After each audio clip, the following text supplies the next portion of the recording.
Previously. And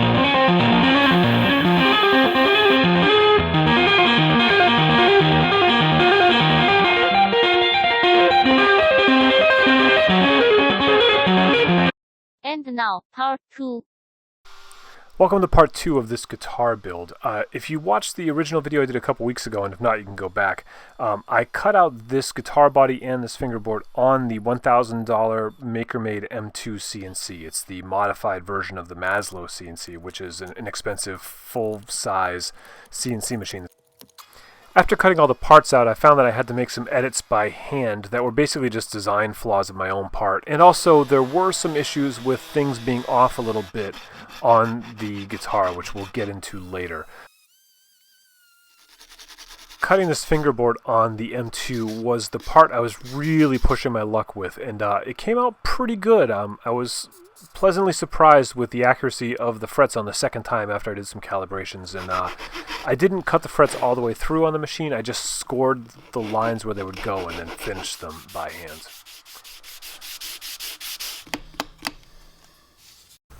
CNCs are not magic boxes, as I say all the time, and there's a ton of handwork that still needs to go into making a guitar. Perhaps the most important part is the fretwork. Installing the frets and leveling them, everything has to be perfect to like 1/1000th of an inch in order for this guitar to work. And so now, as I started to lay this fretboard out, is where I was really going to see if the Maker-Made M2 could cut it.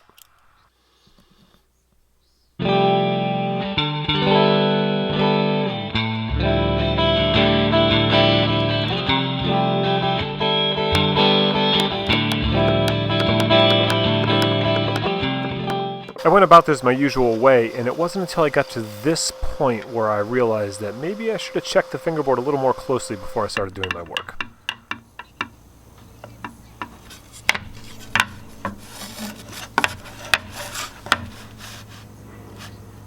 This is a problem I've heard about before with these styles of CNCs, is that when you're going across the long way, sometimes your cut will actually dip a little bit.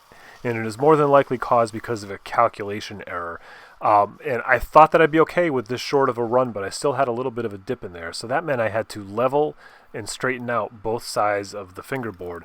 But that made the fingerboard too thin. So I added a little bit of binding to bring the thickness back up. But the frets were already in, and the frets don't hang over the binding. So I really, just those millimeters I'm always talking about, we're talking like 1/2 millimeter on either side.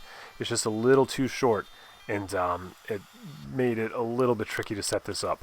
I also had to clean up the slot that I'd cut for my truss rod because that also had that bow shape to it, so I had to make it straighter for the truss rod to fit before I could glue the neck together and then find the best way to sort of sand that shape in to make it all make sense.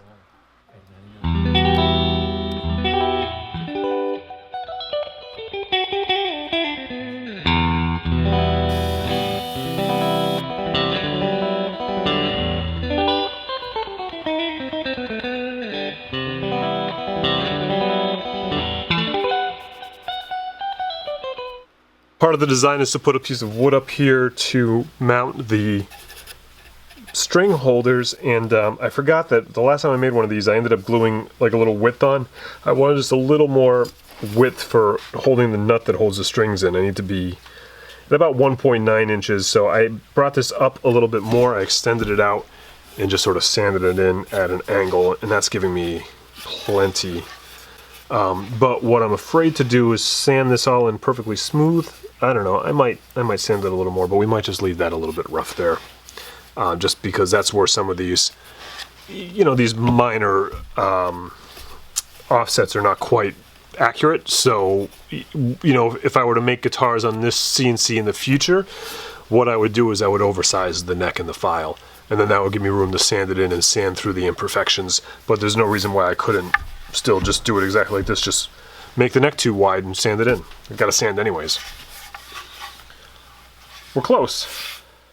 I didn't get real carried away on the finish. I just sanded to about 320 and then cleaned it all up a little bit. And I actually brushed on some of my Total Boat Halcyon finish. Usually I would spray it, but I thought I'd try brushing it to see how it would come out. And it came out pretty good, although there were some spots where I had like little drips that I had to sort of clean up. The first part of this video series was sponsored by MakerMade CNC. If you go to makermade.com, you can use the coupon code TimSway15 to save 15% off all your purchases there. That code is good for a while, and you can go to the first video for more information about that. This video, however, is not sponsored by them. I decided that the story was too big to put into one video, and so I decided to split it up into two and spend a little more time really digging in on this one. So this one is just from me to you. And if you like this sort of stuff, you can also go to my Patreon page, which is just my name, Tim Sway, and support my YouTube channel there. I very rarely talk about that because I don't like to be the guy that's always on YouTube begging for money, but it is one of the ways that I can continue to do what I do here. Thanks for watching. Back to the show.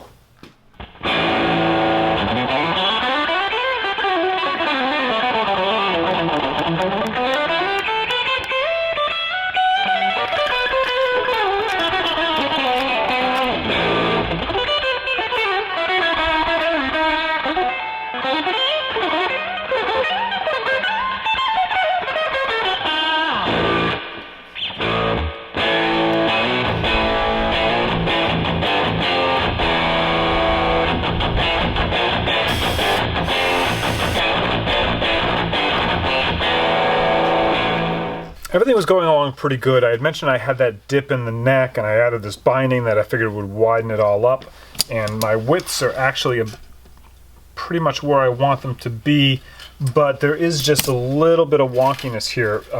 When I got the bridge on, it's tough to see right now because the strings aren't tight, but you can see that this high E string is just like kind of right off the edge. Now this low B string is in a really good spot though. Everything's just shifted down a little bit. It's not quite lining up on the pickups right. So the first thing I'm going to try to do is shift my bridge over a little bit to this side. Ended up making a whole bunch of changes down there to make this all line up right. Some of it might have been my own mistake of misjudging the curves and gluing the fingerboard on at a slight angle as I tried to work around those mistakes, or I'm not quite sure, but you can see here I had to fill in all the holes that I did. I actually filled in that whole cavity I created to lower the bridge down, and then cut out new holes, widen the holes. That gave me better string placement and set everything up a little bit better. This back pickup is a little bit low compared to the way the strings go in. It seems to be basically just this whole angle got a little bit wonky, so I had to raise this bridge up about 2 millimeters there, you see that? In order to get the strings to line up properly, and that means that like this pickup is actually still lined up fine, but this one is a little low. So I'm probably going to pull that all out and expand this hole a little bit so I can move the pickup up and then create trim covers to put around them to cover that hole. My action is pretty good most of the way, but it does seem that my fingerboard is a little bit radiused a little bit more here than I necessarily would have liked, so this string's action's a little off. So that means I'm going to need to drop my whole bridge down a little bit and actually route away a little bit of this material that I have here to lower the bridge a tiny bit so I can lower this action and then raise it up here. But we're close. This is all like real millimeter stuff. I knew when I took on this guitar that I was taking on too much for that machine, but that was the plan, is to really see what it could do and where it like kind of went wrong. If I were making a typical guitar where I like cut the body out separately in the neck and then bolted it together and did them all in separate pieces, it would be a lot easier to do this, and rather than this very precise, one piece carve. But this is where woodworking comes in. CNCs are not magic boxes. They require woodworking, they require skill, they require finesse, they require deep thought and thinking and problem solving, just like any other tool in your shop. So this does not surprise me. Is it a pain in the butt? A little bit, but you know what? Making guitars is a pain in the butt. I made some quick templates and made a few edits and put it all back together.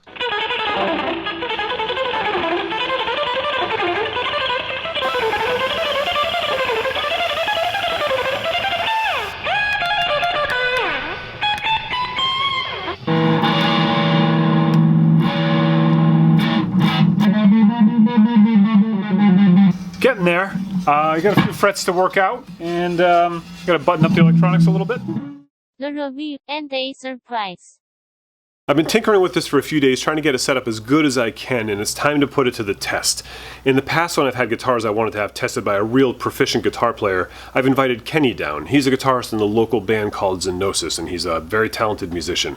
He's always done this for me just out of the kindness of his own heart. Now, what he doesn't know is that the deal I struck with MakerMade was I would make these videos about making a guitar on their CNC if I could give the guitar to Kenny. So I made this for him. He has no idea yet, and he's on his way down to try it out. Exciting. Okay, I'm gonna bring the guitar. Cool. So this is it. Oh wow. Go check it This out. is tiny. This is a 7-string? Yeah, it's almost exactly the same one as the last one that you played. Yeah, this is beautiful. It's the same size as the last one you played, the same setup, except for it's not angled frets. No fan frets. No fan frets. That was definitely weird to me. I mean, I liked playing it, but I've never played fan frets before, so it was interesting. Right. This is so light. It's crazy. Like I have 6 strings that are heavier than this. Yeah, there's like nothing to it. Go ahead, set it up, do your thing. Actually, this one feels really good already. I can tell. Oh, good. Like the action of it feels really good. Okay.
Okay, we're about 6 feet apart. This is Kenny. Kenny's been in a few of my videos. Hello. He's from the band Zenosis. And Kenny's the guy, he's a local guitar player, obviously, that I bring in to play guitars to show that they actually work because I'm terrible at guitar. I appreciate you always coming in and doing this for me. It's been very kind of you. Yeah, no problem. And the idea of this video is to prove that we were able to make a guitar using this machine, and so I figured who better to bring in than you to prove that it works as a guitar. So now, No holds barred. You just play this guitar for about 20 minutes. Yeah. What do you think of it? I like it. I think it's awesome.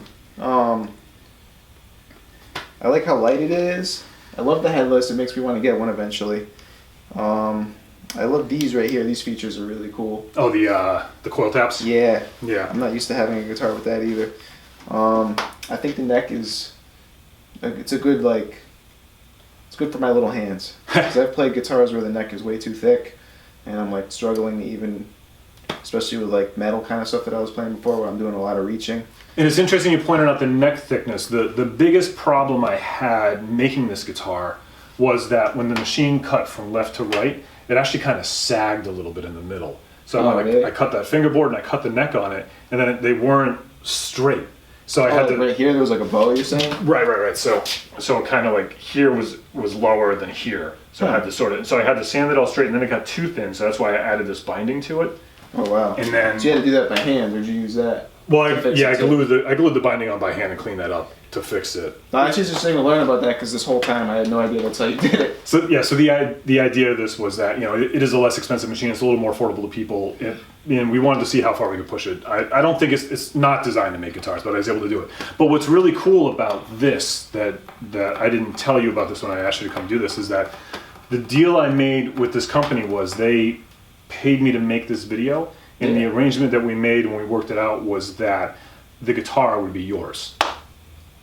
Oh, wow. Yeah, I wish you were looking at the camera when you made that face. Ah, man. So that was because last time you were here, you're always so kind to come down and play, and we were talking. I was like, I'd love to get a guitar in your hands. So then, like a month later, they said, hey, will you do it? And I said, well, we worked it all out. So that's your guitar. Man, that's crazy. No way. Yeah, man, it's all yours. Holy shit. Yeah. Thank you. I don't think you can swear on my channel. I don't know. Sorry. No, that's all right. Oh my god. Let me rephrase. Oh, this is freaking cool. Thank you. Yeah, you're welcome, and thanks. Thanks I'm for making definitely me. gonna yeah, I'll have to do some videos on this one. I gotta get used to this. Like, I don't even know how you string this. I'll teach you everything you need to know. Don't worry about it. You gotta put your logo on it somewhere though. People are gonna be like, "Who made that sick guitar?" Yeah, you know what? I didn't put my logo on this. You're right. I could stick that on somewhere. I mean, if you want them. All right, it's branded now. Awesome. Thank you all for all your talent and time. Hey, you really didn't have to make me a guitar, man. I'll come down and play your stuff for free. I don't care. Well, now you're gonna have to because I made you a guitar. Okay. You want to play us out? Yeah, I don't know. Sure. Go for it. I'm just noodling.